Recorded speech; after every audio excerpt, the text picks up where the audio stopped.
इस वीडियो में हम कुछ इंपॉर्टेंट पॉइंट्स के बारे में बात करने वाले हैं, जैसे कि बैक ऑफिस इन्फॉर्मेशन के बारे में, जीमेल एंड ओमेल इनबॉक्स के बारे में, अल्टरनेट ईमेल के बारे में एंड इसके अलावा कुछ और भी इंपॉर्टेंट पॉइंट्स के बारे में। सो प्लीज़ वीडियो को शुरू से इन तक जरूर देखिएगा। नमस्कार, मैं सूरज सिंह स्वागत करता हूं आपका अपने चैनल पर।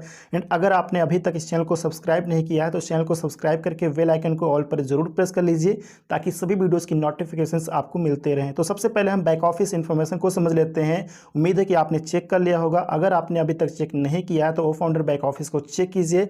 अपडेट का सेक्शन आप लोग चेक कीजिए, वहां पर सोशल मीडिया पोस्ट की रिगार्डिंग इन्फॉर्मेशन दी गई है और इसके बारे में हम आपको पहले से ही इन्फॉर्मेशन देते आ रहे हैं कि अगर आप एक ऑन पैसिव के फाउंडिंग मेंबर हैं और अगर आप ऑन पैसिव से रिलेटेड सोशल मीडिया अकाउंट पर अगर आप पोस्ट करते हैं, जैसे कि फेसबुक अकाउंट हो गया, फेसबुक ग्रुप हो गया, अगर आप उसके एडमिन हैं, अगर आप वहां पर कोई पोस्ट करते हैं ऑन पैसिव से रिलेटेड, तो आपका पोस्ट ट्रुथफुल एंड रिस्पेक्टफुल होना चाहिए फ्रेंड्स, क्योंकि ऑन पैसिव हमारा बिजनेस है तो बिजनेस से रिलेटेड ही वहां पर पोस्ट होनी चाहिए, चाहे वो फेसबुक अकाउंट हो गया, फेसबुक ग्रुप हो गया, इंस्टाग्राम, ट्विटर, लिंक्डइन या फिर व्हाट्सएप ग्रुप हो गया।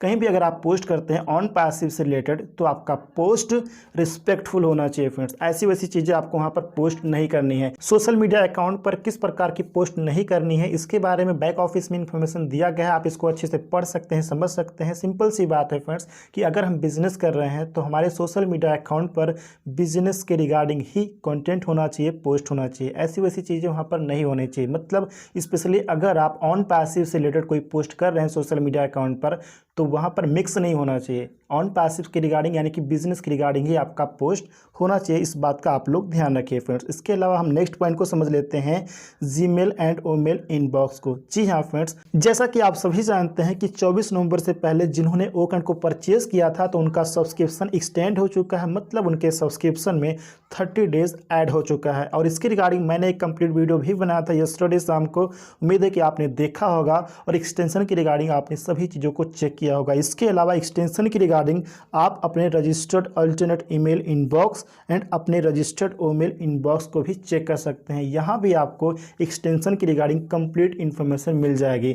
और अगर आपको अभी तक ईमेल नहीं आया है आपके रजिस्टर्ड अल्टरनेट ईमेल पर और ओमेल इनबॉक्स में तो ऑटोमेटिक आपको आ जाएगा। इसकी रिगार्डिंग आपको टेंशन लेने की ज़रूरत नहीं है। अगर मैं अपनी बात करूँ तो आज मॉर्निंग में लगभग 3 बजे के आसपास मुझे ईमेल रिसीव हुआ है एक्सटेंशन की रिगार्डिंग। तो आप सभी लोग चेक कर सकते हैं, उम्मीद है कि आपको आया होगा। अगर नहीं आया है तो आपको भी ऑटोमेटिक आ जाएगा, कोई दिक्कत नहीं है। और एक्सटेंशन की रिगार्डिंग अगर आपको ईमेल रिसीव हो चुका है तो जब आप इनबॉक्स में जाएंगे, मेल को ओपन करेंगे तो वहां पर आपको एक्सटेंशन की रिगार्डिंग कंप्लीट इन्फॉर्मेशन मिल जाएगी और साथ में वहां पर इनवॉइस भी दिया गया है, तो आप वहां से भी इनवॉइस को डाउनलोड कर सकते हैं।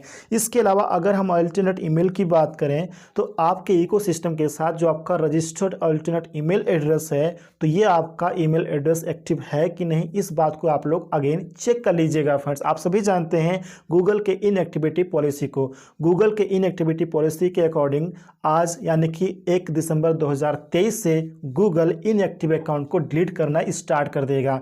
तो आपका रजिस्टर्ड जो आपका ईमेल एड्रेस है आप उसको चेक कर लीजिए कि आपके जीमेल एप्लीकेशन में या फिर कहीं लॉगिन है कि नहीं। Gmail application, specially Gmail application को चेक कर लीजिए कि आपका रजिस्टर्ड अल्टरनेट ईमेल एड्रेस आपके जीमेल एप्लीकेशन में लॉगिन है कि नहीं और वो एक्टिव है कि नहीं। अगर लॉगिन नहीं है तो उसको लॉगिन कर लीजिए और एक ईमेल से दूसरे ईमेल पर हाय हेलो करके मैसेज कर लीजिए ताकि आपका ईमेल एड्रेस एक्टिव रहे और गूगल आपके रजिस्टर्ड ईमेल एड्रेस को डिलीट ना करे। इसके बाद अगर हम ओएस प्रोफाइल की बात करें तो आप सभी लोग जानते हैं कि 2 दिन पहले हमारे ओएस प्रोफाइल में full name and DOB fill करने का ऑप्शन दिया गया था जो एक्टिव नहीं था, मतलब क्लिकेबल नहीं था। और इस समय मेरे पास काफ़ी लोगों का क्वेश्चन आ रहा है कि सूरज जी इस समय अगर हम ओएस प्रोफाइल में जाते हैं तो full name and DOB fill करने का जो ऑप्शन दिया गया था वो इस समय वहाँ पर अवेलेबल नहीं है। इसलिए मैंने भी इस प्रोफाइल को चेक किया तो मैंने भी देखा वहाँ पर ये ऑप्शन अवेलेबल नहीं है। अगर ये ऑप्शन वहाँ पर नहीं है फ्रेंड्स तो इसकी रिगार्डिंग आपको टेंशन लेने की ज़रूरत नहीं है। मैंने इसके बारे में आपको पहले भी बताया था कि ये वेरिफिकेशन का ही पार्ट है, वेरिफिकेशन की रिगार्डिंग ही ऐड किया गया है। तो यहाँ पर हम समझ सकते हैं फ्रेंड्स कि वेरिफिकेशन की रिगार्डिंग यहाँ पे इंटीग्रेशन का प्रोसेस, टेस्टिंग का प्रोसेस, ये सब कुछ चल रहा है और इसके रिगार्डिंग अगेन हमें कुछ ना कुछ इन्फॉर्मेशन जरूर मिलेगी। तो जस्ट इकोसिस्टम के साथ बने रहिए, क्योंकि इकोसिस्टम में जिस ऑप्शन की, जिस इन्फॉर्मेशन की, जिस अपडेट की हमें जरूरत पड़ेगी वो इकोसिस्टम में आते रहेगी और उसके अकॉर्डिंग हम सभी को लगातार आगे बढ़ते रहना है। इसके अलावा लास्ट इंपॉर्टेंट पॉइंट को हम समझ लेते हैं एज फ्रेशर के मेन फोकस के बारे में। आप सभी लोग जानते हैं कि एज सर का जो मेन फोकस है इस समय वो है पे इन एंड पे आउट सिस्टम पर। जी हाँ फ्रेंड्स, ऐसा ये चाहते हैं कि हमारा जो पे इन सिस्टम है, हमारा जो पे आउट सिस्टम है वो काफ़ी ज़्यादा बेहतर हो जाए। पे इन यानी कि हम आसानी से अपने इकोसिस्टम के मार्केट प्लेस में जो हमारे प्रोडक्ट्स अवेलेबल हैं या फिर कुछ दिनों में और भी प्रोडक्ट आने वाले हैं तो उसको हम आसानी से परचेज कर सकें, और हमारा जो कमीशन यानी कि एफिलिएट कमीशन जो रिसीव होता है हमारे इकोसिस्टम वॉलेट में उसको हम आसानी से विड्रॉ कर सके। तो बहुत ही जल्द हम ये देख पाएंगे फ्रेंड्स कि हमारा पे इन एंड पे आउट सिस्टम और भी ज़्यादा बेहतर हो जाएगा, क्योंकि इसकी रिगार्डिंग मल्टीपल सॉल्यूशंस को लाइन अप किया गया है जिसकी रिगार्डिंग ऑलरेडी काम किया जा रहा है। तो बहुत ही जल्द ये सारी चीज़ें और भी ज़्यादा बेहतर हो जाएंगी, और पे इन एंड पे आउट सिस्टम बेहतर होते ही ऑन पैसिव में हमें और भी चीज़ें नजर आएंगी जिसकी रिगार्डिंग ऑलरेडी काम किया जा चुका है फ्रेंड्स। तो ये थे कुछ इंपॉर्टेंट पॉइंट्स जिसकी रिगार्डिंग मुझे आपसे बात करनी थी। उम्मीद है कि ये सभी पॉइंट आपको अच्छे से समझ में आ गए होंगे एंड ये वीडियो आपको इन्फॉर्मेटिव जरूर लगी होगी। वीडियो इन्फॉर्मेटिव लगी तो वीडियो को लाइक कर दीजिएगा, फ्रेंड्स को शेयर कर दीजिएगा, एंड चैनल को अगर आपने अभी तक सब्सक्राइब नहीं किया है तो सब्सक्राइब जरूर कर लीजिएगा।